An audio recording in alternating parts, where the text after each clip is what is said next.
உங்கள் எல்லாரையும் Rita recipes சேனலுக்கு அன்போடு வரவேற்கிறேன்.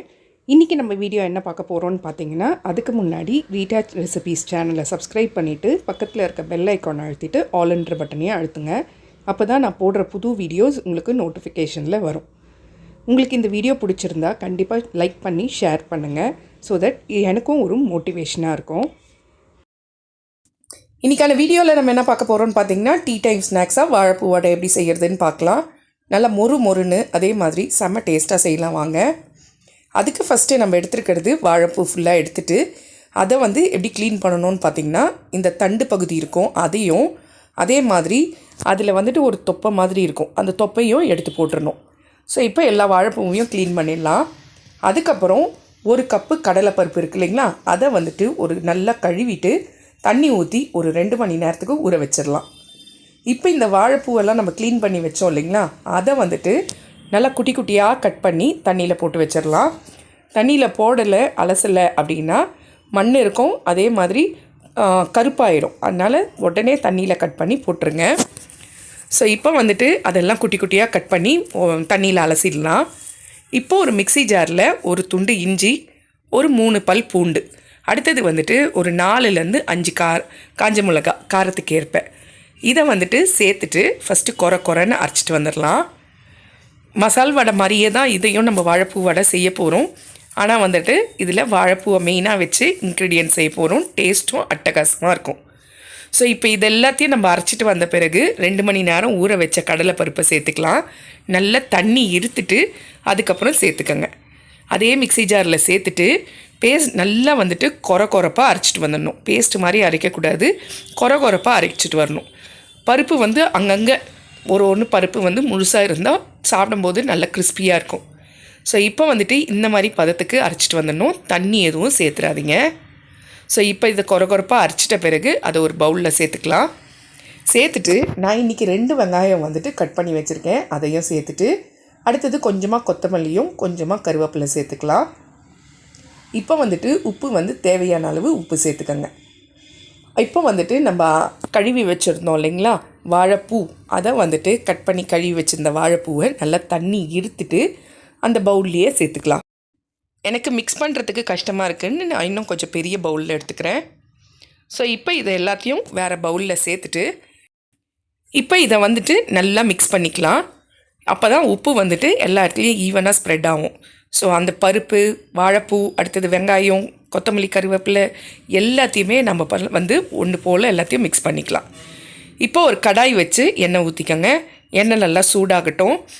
இப்போ நம்ம ரெடி பண்ணி வச்சுருந்தோம் இல்லைங்களா, அந்த மாவில் ஒரு 2 டீஸ்பூன் கடலை மாவு சேர்த்துக்கங்க. இதை கடலை மாவு ஏன் சேர்க்குறோம் அப்படின்னா, அப்போ தான் நம்ம எண்ணெயில் வடை தட்டி போடும்போது வடை மாதிரியே வரும், இல்லைன்னா உதிரி ஆகிடும். அதனால் இப்போ இதை நல்லா மிக்ஸ் பண்ணிவிட்டு எண்ணெயும் நல்லா சூடான உடனே நார்மலாக நம்ம மசால் வடைக்கு எப்படி திரட்டி போடுவோமோ அதே மாதிரி கொஞ்சம் மாவு எடுத்து உருண்டை பண்ணிவிட்டு அதை லைட்டாக கையில் ப்ரெஸ் பண்ணிவிட்டு வடைக்கு போடுங்க. வடை எண்ணெய் சட்டியில் போடும்போது ரொம்ப கொஞ்சம் பொறுமையாக போடுங்க, இல்லைன்னா எண்ணெய் மேலே தெரிச்சிரும். எண்ணெய் நல்லா சூடாக இருக்கணும். அப்போ தான் வடை நல்ல ஒரு கிறிஸ்பினஸோடு இருக்கும்.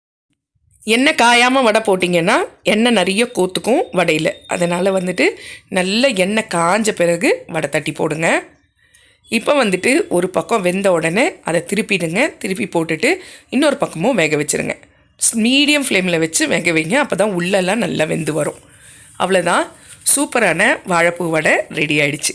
நல்லா மொறுன்னு நல்லா கிறிஸ்பியாக இருக்கும், அதே மாதிரி டேஸ்ட்டும் அட்டகாசமாக இருக்கும். கண்டிப்பாக ட்ரை பண்ணி பார்த்துட்டு எப்படி இருந்துச்சுன்னு கமெண்ட்டில் சொல்லுங்கள். நம்மளோட குவாலிட்டி ப்ராடக்ட்ஸில் நலங்கு மாவு சேல்ஸ் பண்ணிகிட்ருக்கோன்றது உங்கள் எல்லாருக்கும் தெரியும். நிறைய கஸ்டமர்ஸ் எங்கிட்ட வாங்கி சிஸ்டர் சூப்பராக இருக்குது நலங்கு மாவு அப்படின்னு சொல்லிட்டு ரிப்பீட்டடாக வாங்கினவங்க நிறைய பேர். அதுக்கடுத்ததாக சியக்காய் தூள், செம்பருத்தி தூள், அடுத்தது மருதாணி தூள், ஆம்லா பவுட்ரு எல்லாமே நம்ம ரெடி பண்ணி சேல்ஸ் பண்ணிகிட்ருந்தோம், தலைமுடிக்கும் முகத்துக்கும். இதுவும் நல்ல ஒரு சேல்ஸு, நல்ல ஒரு ரீச் கொடுத்தது கஸ்டமருக்கு. அடுத்ததாக நம்ம செஞ்சது சோப்பு ரெடி பண்ணோம். சோப்பில் குப்பமேனி சோப்பு, துளசி சோப்பு, நலங்கு மாவு சோப்பு, மஞ்சள் சோப்புன்ட்டு சோப்புலேயே ஒரு 5-6 வெரைட்டி ரெடி பண்ணி அதையும் சேல்ஸ் போட்டோம். எல்லாமே நல்ல ஒரு லாங் லாஸ்டிங்காக இருக்குது, நல்ல ஒரு ஃப்ராக்ரன்ஸ் இருக்குது அப்படின்னு சொல்லி நிறைய கஸ்டமர்ஸ் வாங்க ஆரம்பித்தாங்க. இப்போ நம்ம லான்ச் பண்ணியிருக்கிறது என்னதுன்னு பார்த்தீங்கன்னா ஹேர் ஆயில் தான், குவாலிட்டி ஹேர் ஆயில். இதில் 12 விதமான பொருட்கள் நம்ம சேர்த்துருக்கோம். துளசி, கற்பூரவல்லி, அடுத்தது வந்துட்டு மருதாணி, செம்பருத்தி இலைன்ட்டு 12 பொருட்கள் சேர்த்துருக்கோம். செக்கில் ஆட்டின தேங்காய் எண்ணெயை வச்சு தான் நம்ம இந்த ஹேர் ஆயிலை ரெடி பண்ணிகிட்ருக்கோம். ஸோ இங்கே இருக்கிற ப்ராடக்ட்ஸில் எது வேணும்னாலும் மேலே இருக்க நம்பருக்கு வாட்ஸ்அப் பண்ணுங்கள்.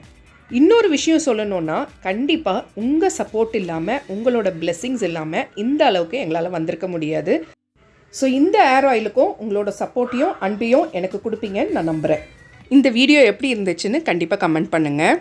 ஸோ நம்மளுக்கு இன்னொரு சேனலும் இருக்குது. அது வந்துட்டு ஃபுல்லாக கார்டனிங் சம்மந்தப்பட்ட சேனல். அந்த சேனலோட பேர் வந்துட்டு குவாலிட்டி நர்சரி கார்டன். டிஸ்கிரிப்ஷனில் லிங்க் தந்திருக்கேன், அதையும் வாட்ச் பண்ணுங்கள். ரீட்டா ரெசிபீஸ் சேனலுக்கு சப்ஸ்கிரைப் பண்ணிவிட்டு பக்கத்தில் இருக்க பெல் ஐக்கான் அழுத்திட்டு ஆல்ன்ற பட்டனையும் அழுத்துங்க. அப்போ தான் நான் போடுற புது வீடியோஸ் உங்களுக்கு நோட்டிஃபிகேஷனில் வரும். இந்த வீடியோ உங்களுக்கு பிடிச்சிருந்தா உங்கள் ஃப்ரெண்ட்ஸ் அண்ட் ஃபேமிலி ரிலேட்டிவ்ஸ்க்கு ஷேர் பண்ணுங்கள். ஸோ தட் அது எனக்கு ஒரு மோட்டிவேஷனாக இருக்கும். வீடியோ பிடிச்சிருந்து நல்லா இருந்துச்சுன்னா ஒரு சின்ன கமெண்ட் கொடுங்க.